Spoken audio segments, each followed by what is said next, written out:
garam. Misalnya kalau kita diamkan garam ini selama 10 tahun, dia bisa berubah menjadi sesuatu, atau dia bisa memperbanyak diri, atau gimana, atau dia tetap saja Bu, tidak berubah-ubah.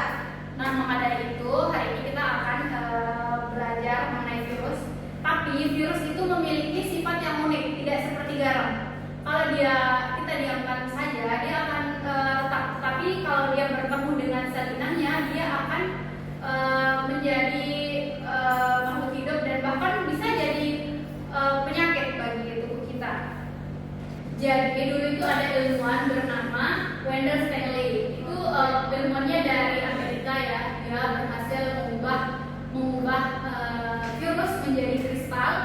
Yang saat itu ilmuwan yang lain tuh pada kaget, kok virus bisa berubah menjadi kristal seperti benda mati, bahkan seperti batu kan. Nah, di situ mereka tuh sadar kalau virus itu kok unik gitu, kok seperti robot yang sedang mati tapi dia bisa hidup gitu kalau ketemu dengan targetnya.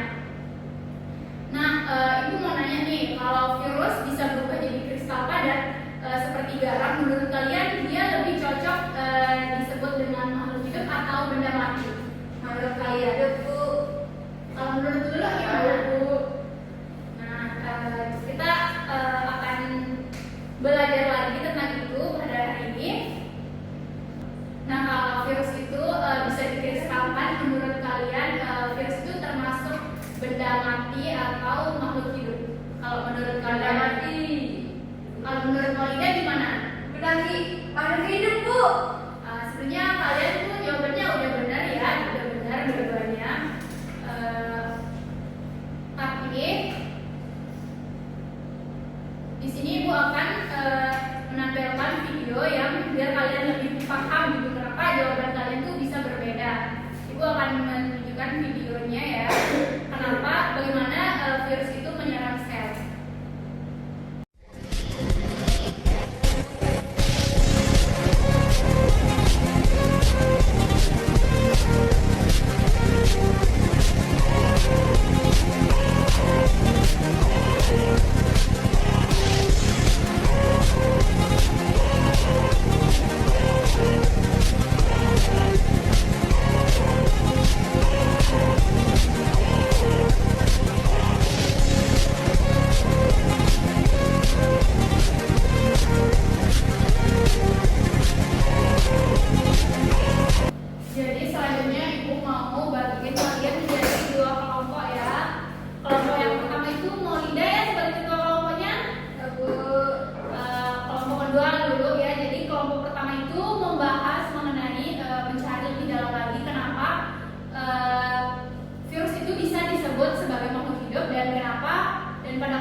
jika dia secara biologi bisa bereplikasi atau dia bisa menggandakan dirinya sendiri.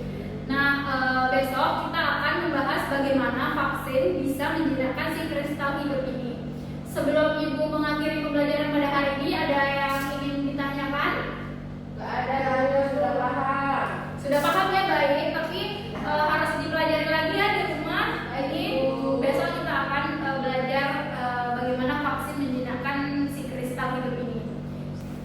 Sebelum kita mengakhiri pembelajaran pada hari ini, ada yang bisa menyimpulkan apa yang kita pelajarin tadi?